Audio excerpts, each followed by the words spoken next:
Assalamualaikum warahmatullahi wabarakatuh. Waalaikumsalam warahmatullahi wabarakatuh. Innal hamdalillah wassalatu wassalamu ala Rasulillah amma ba'd. Ma'asyiral muslimin muslimat shaimin shaimat rahimakumullah wa rahimakumullah.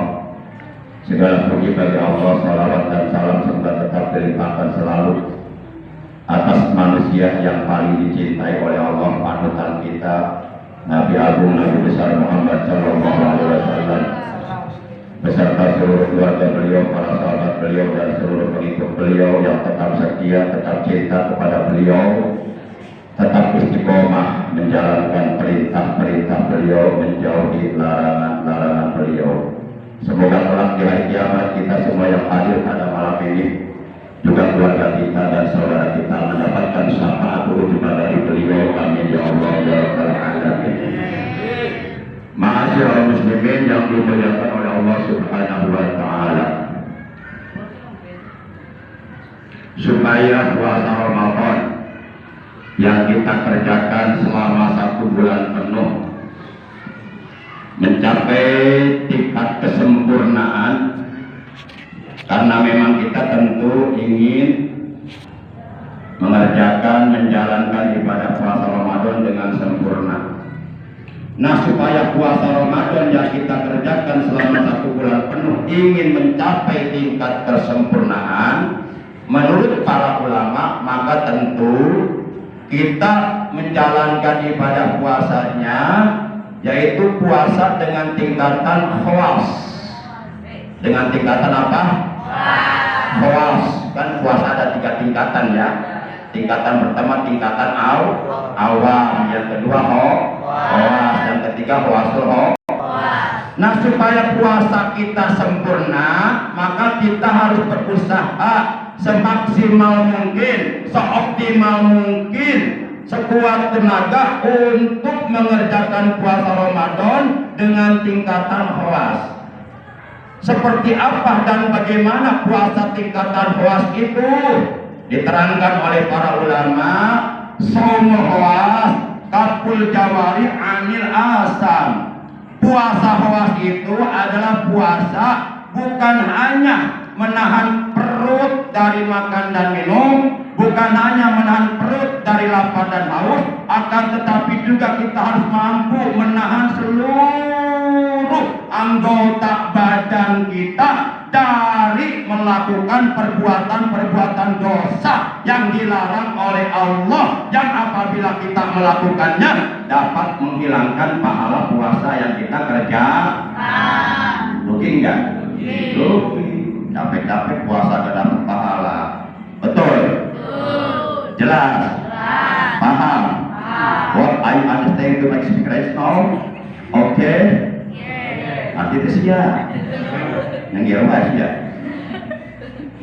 Bapak Ibu yang dirahmati Allah Subhanahu wa taala, maka dalam mengerjakan puasa tingkatan khawas ini kita harus mampu menjaga 5 anggota badan kita. Jangan sampai 5 anggota badan kita ini sedang dalam keadaan puasa kita gunakan untuk berbuat dosa. Pertama, menjaga menjaga pandangan mata, jangan digunakan untuk melihat yang diharamkan oleh Allah, baik langsung maupun tidak langsung. Seperti buka TikTok, di TikTok ada perempuan kelihatan pahanya, itu kan menghilangkan pahala puasa walaupun sudah tidak langsung. Hati-hati, daripada lagi puasa lihat TikTok, mendingan lihat baca Quran. Insya Allah. Setuju? Oke? Lanjut. Sampai jam berapa? Sampai jam 2? Iya. Sampai sahur. Yang kedua, kita harus mampu menjaga lisan kita, menjaga ucapan kita. 1, dari berkata dosa, yang kedua, menjaga lisan kita dari berkata ghibah, menggunjing orang lain, menjelek-jelekan orang lain. Yang ketiga, kita harus mampu menjaga lisan kita, menjaga ucapan kita dari namimah, dari mengumpat, dari mengadu domba, dari memfitnah orang lain. Tahu fitnah? bukan fitnah kajepit geunah, bukan. Eta mah singkatan atuh, fitnah kajepit geunah. Yang keempat, santai-santai lah. Apa perlu saya loncat nih? Oh! Yang keempat, kita harus mampu menjaga lisan kita, ucapan kita dari melakukan sumpah palsu, sumpah bohong. Dan yang kelima, kita harus mampu menjaga pandangan mata kita dari syahwat. Nah, kemudian yang ketiga, kita harus mampu menjaga telinga, pendengar. Jangan sampai sedang berpuasa telinga digunakan untuk mendengarkan sesuatu yang tidak bermanfaat, sesuatu yang tidak berbaik, sesuatu yang tidak berguna. Yang keempat, kita harus mampu menjaga perut kita. Jangan sampai waktu berbuka puasa perut kita kemasukan barang-barang haram. Jangan sampai sedang berpuasa perut kita kemasukan makanan minuman yang subhat. Ya, misal nih sore-sore beli kue buat puasa, ngambil sendiri, masukin ke kresek 10, kemudian bilang sama tukang kue, ibu 5, bohong kan? Nah, yang 5 dipakai buka puasa, nggak ada artinya puasanya. Berarti yang 5 makan barang haram karena menipu orang lain. Orang yang berpuasa tapi ketika berbuka puasa berani memasukkan barang haram, barang subhat ke dalam perutnya, itu diibaratkan seperti pamasalu kamambana misron bahadama kosron. Diumpamakan seperti orang membangun sebuah gedung di dalam sebuah kota, kemudian gedung itu dibakar, hangus, maka kota yang ada di dalam gedung itu pun ikut terbakar. Sia-sia enggak?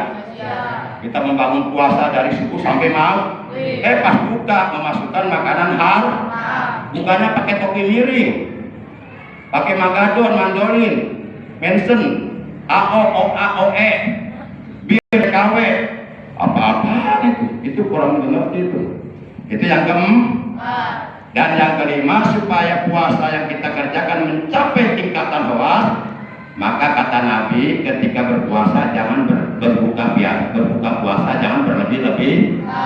Jangan sampai dimakan semua. Ada kolang kaling habis mangkok, ada kolak ubi habis mangkok dihantam juga, sampai kolak baur dihantam juga, asinan habis.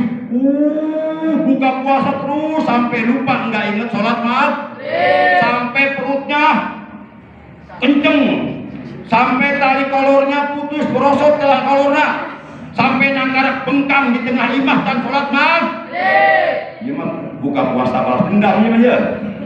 Nah, puasanya berarti kalau seperti buka puasanya seperti ini berarti mengikuti hawa nafsu. Inna Allah la yuhibbul musrifin, kata Allah, sesungguhnya Allah tidak suka kepada orang yang berlebih-lebih.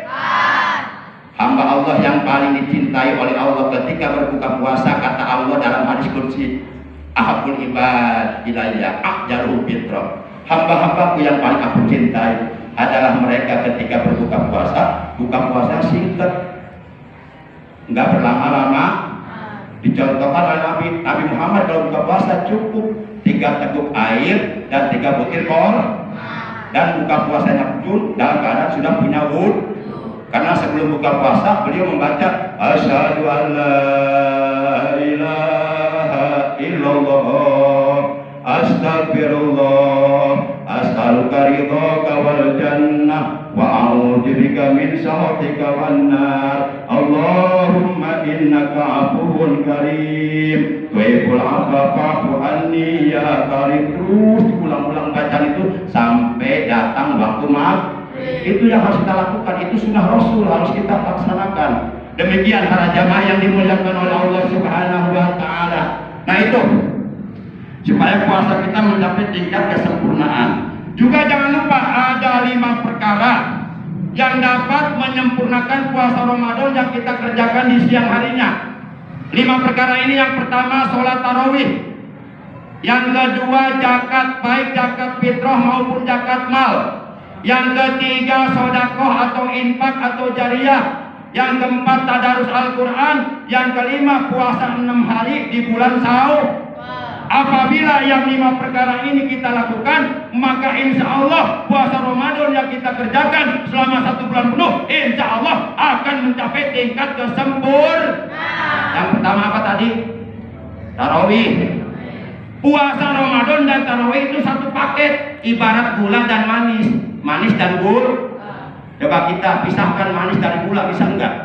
Enggak bisa pisahkan. Setiap gula pasti manis, tapi enggak setiap manis gula. Enggak setiap manis gula. Itu contohnya kamu manis tapi kamu bukan gula. Nah, jadi satu paket puasa Ramadan dengan tarawih satu paket. Makanya dalam hadis man somahu wa qamahu, barang siapa yang berpuasa Ramadan dan bertarawih di dalamnya satu paket. Artinya enggak bisa dipisahkan. Orang yang puasa Ramadan disunahkan, dianjurkan dengan kesunahan sunnah muakkad, kesunahan yang pahalanya hampir mendekati pahala wajib, kesunahan yang sangat dikokohkan. Orang yang puasa Ramadan disunahkan dengan sunnah muakkad agar malam harinya melaksanakan tarawih. Yang puasa disunahkan tarawih. Demikian pula yang tarawih diwajibkan siangnya puasa. Kalau tarawih doang puasa kagak, bloon itu namanya. Belum? Ai tarawih dulu puasa itu. Sarwa aja pakai kacamata hidung, pakai topi hidung, pakai dasi hidung, tapi tak lanjang tuh pakai baju, tuh pakai celana kapasan mau atas. Lemak gam. Pakai dasi mah sunat, pakai celana wajib. Pakai tanah wajib. Puasa Ramadan wajib. Tarawih sunat, tapi sunatnya sudah muakkadah. Pahalanya bes mendekati pahala ibadah wajib. Itu yang pertama. Yang kedua sebab kata Nabi begini, saumul abdi mu'allakun baina samai wal ardi hatta yu'addiya zakatal fitri. Puasa seorang hamba di bulan suci Ramadan itu belum akan diterima oleh Allah. Puasanya bergantung di antara langit dan bumi, sehingga ia mengeluarkan kewajiban zakat fitrah, juga zakat mal. Orang yang menumpuk-numpuk emas, perak, harta tapi enggak dikeluarkan wajib zakatnya, maka nanti di alam akhirat, di hari kiamat, mukanya, perutnya, punggungnya akan disiram dengan cairan emas perak yang panas mendidih. Lihat Al-Quran surat 9 At-Taubah juz 10 ayat 34 35. Allah berfirman, walladzina yaknizuna dzahaba wal fiddata wa la yunfiquna fi sabilillah fabashshirhum bi'adzabin alim yauma yuhma 'alaiha fi nari jahannam fatukwa biha jibahuhum wa junubuhum wa juruhum hadza ma kanatum li anfusikum fadzuqu ma kuntum taknizun. Allah berfirman, orang-orang yang menyimpan emas dan perak akan tetapi mereka tidak mengeluarkan kewajiban zakatnya, maka beritahukanlah kepada mereka bahwa di akhirat mereka akan mendapatkan azab yang sangat amat pedih, azab yang sangat amat menyakitkan, azab yang sangat menyengsarakan, yaitu pada hari emas dan perak mereka dipanaskan di dalam kobaran api neraka jahanam sampai emas dan perak mereka mencair, kemudian cairan emas dan perak yang mendidih disiramkan ke mukanya, disiramkan ke lambungnya, disiramkan ke punggungnya, panas toh. Lalu dikatakan kepada mereka, haja makanatum li anfusikum adukum kuntum taknizun. Itu dia artinya. Dikatakan kepada mereka, inilah emas dan perak yang dulu waktu kamu hidup dalamnya kamu simpan untuk dirimu sendiri dan tidak dikeluarkan zakat, maka sekarang hari ini rasakanlah azab yang sangat pedih. Nauzubillah min. Yang pertama tarawih, yang kedua yang ketiga apa saudara? Ada sahabat nanya, tanggung sedikit lagi, sabar. Kalau nggak sabar silakan pulang duluan. Puasa pelatih kita sabar. Jam 5 perut lapar, haus, perut kokorocokan, tenggorokan kering, pengen minum tapi belum maghrib. Sabar gak? Sabar karena belum waktu. Puasa mendidik kita sabar. Walaupun nggak ada orang di kamar, kita berani minum nggak? Enggak, jangan bilang gini, di kamar ini nggak ada orang ini, nggak ada orang ini, minum makan. Terus kata iblis, emang lu bukan orang? Bukan, gua sama temen lu iblis. Nauzubillah min. Paham? Jelas? Baik, tanggung ya. Yang ketiga apa tadi? Sedekah. Ada sahabat nanya, ya Rasulullah, ayo sedekah afdal. Qala as-sadaqatu fi Ramadan. Sahabat nanya, wahai Rasulullah, sedekah apa yang paling afdal, yang paling utama, yang paling besar pahalanya? Rasulullah menjawab, sedekah yang dikeluarkan di bulan suci Ramadan. Maka perbanyak sedekah di bulan suci Ramadan. Yang punya harta sedekah dengan harta, yang punya ilmu sedekah dengan ilmu, yang punya tenaga sedekah dengan tenaga, yang bisa berdoa sedekah dengan doa, yang punya pikiran sedekah dengan pikir. Ada yang gak mikir-mikir. Nauzubillah min. Itu yang ketiga. Yang keempat apa tadi? Tadarus Quran. Udah ini gak usah dibahas, lewat thread, guys. Yang kelima cepat selesai. Yang kelima tadi masih ingat ya? Tuh kan, lupa lagi kan? Yang kelima puasa sunnah 6 hari di bulan Syawal.